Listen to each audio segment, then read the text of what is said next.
Hey, what's going on everyone? Dr. Beau, and today we are going to be discussing the 3 most common types of lower back pain and how I, as a chiropractor, tell the difference and tell you what to do about it.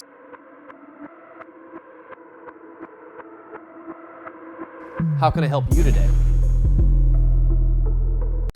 All right, you guys, so we're talking about lower back pain and what I do as a chiropractor to differentiate what is really going on with the person. Now, the lower back, and this is the spine obviously, can be very, very complex. You have your lumbar spine, you have your sacrum, you got all these nerves, you got a pelvis, you got ilium, sciatic nerves.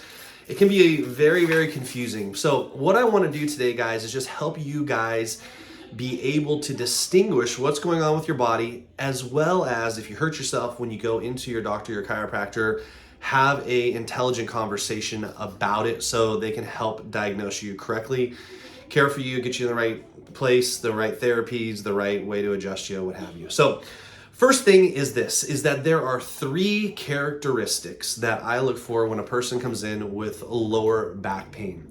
The first is what we call site. The second is mechanism of injury.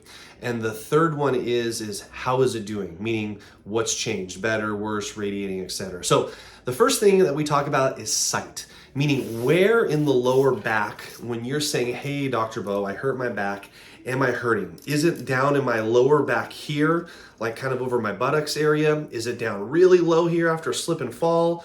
Is it a little bit higher? Do you feel like you're leaning one way? Do you feel like it's like a pinpoint type of pain in a certain area and region?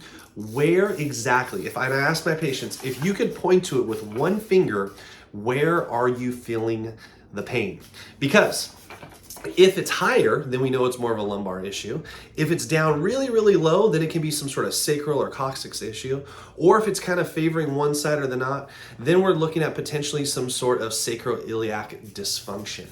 Now, the second thing we ask is the mechanism of injury. So how did you hurt yourself? Now, this one can be a little bit complicated because sometimes, and I say sometimes, that greater than about 80% of the time, people don't really know how they hurt themselves. They didn't say, hey, Beau, I bent over to pick up a lawnmower, my back would snap, boom, and I went down. Yeah, it does happen, but for the majority of people, they'll simply say like, hey, like, I felt like my back felt kind of stiff and tight and it started gradually getting worse. And then the next morning I couldn't get out of bed and here I am. So when you go to your doctor, just tell them that story, meaning, hey, look, a few days before I was cleaning the house or working in the yard or had a really heavy workout, and then I started to notice gradually over time X, Y, and Z. And when I say X, Y, and Z, those are the symptoms that you want to talk about. It became stiff, it became tight, it started to what we call radiate, meaning the pain traveled, or it's centralized, which means it was broad and it started to come into one very specific site. Whatever your symptoms are, we want to know about that. Now, if it's worsening, we also want to know about that as well. And that leads me into my third thing, and that is the symptomology, meaning what is happening? What is the quality of pain that you're experiencing? Is it dull and achy? Is it sharp and stabby? Does it feel like it's fire down your legs? Do you have pain down the back of your leg, the side of your leg? Do you feel like someone's sticking you with a hot poker in your glute or your butt? Tell us what you're feeling at that moment, as well as was it better or worse since you actually injured yourself? And here's kind of how it all plays out, so I give you an understanding. A person comes in and says, Beau, I have lower back pain. And I say, okay, where? And they say, okay, look, it kind of hurts like right here. Well, what happened? Oh, I was bending to lift things at the gym.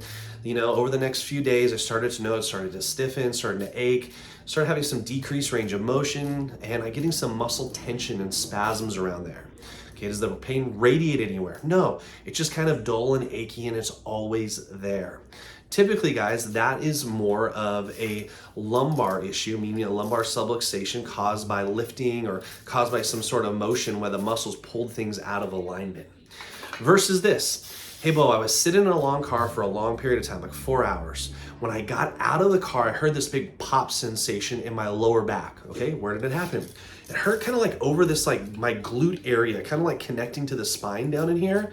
And wow, as soon as that happened, I started to notice that my glute muscles started to really tighten and stiff. Matter of fact, it almost feels like someone's sticking me with a hot poker in my right butt cheek right now.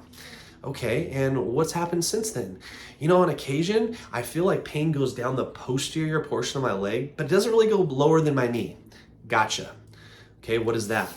That is what we call sacroiliac dysfunction, where the hip gets rotated backwards, causing tension in the muscles that go over here, and sometimes it can cause some impingement on that, causing what we call sciatica. And then lastly, guys, I'll give you an option number 3. Well, I'll give you a couple. Hey, I was snowboarding, did this big jump, bam, slipped and fell, came right on the bottom of my butt. I can barely move. It hurts so bad. Anytime I bear down, and gotta tell you, Beau, if I gotta go to the bathroom, it's really, really bad. Guys, that's what we call a coccyx issue down here. All right, and then the last one I wanted to mention to you is, hey, I was at the house, I bent over, I was washing dishes, and I twisted to my right to put a dish down in the dishwasher, and my knees just buckled. Like I literally completely gave out. And as soon as I was on the ground, oh my God, the muscle spasms started to stiffen and tighten so much. And then I started to notice this firing sensation go down the right side of my leg into my toes. Matter of fact, I don't even know if I can bring my toes up or down right now because it hurts so bad and it's so numb and so tingling. Guys, that's what we usually have when we see somebody when they herniate a disc. Matter of fact, if you can kind of see here, that's what a herniated disc, I can push on this thing here. That's what a herniated disc kind of looks like right there. So guys, these are some of just a few of the ways that we as chiropractors, doctors, look at when people talk about coming in with lower back pain. There's a multitude of different conditions. These are kind of the most common ones that we see in and out of the practice a lot. So our question to you is, are you experiencing low back pain? If so, please tell me about it. Write it in the comments. I get into all of my comments that I post with all of my videos, guys. Matter of fact, if you go back through some of these, you'll see I go through and answer them the best I can because ultimately that's what I'm here for. My job as a doctor is to educate and to teach. And if I can help you guys out, help point you guys in the right direction, give you guys some options for care for yourself, I know you'll get better faster. All right, guys, I hope this video helped out a little bit. Again, please let me know down in the comments if I can help out with anything. And as always, I'll talk to you on the next one.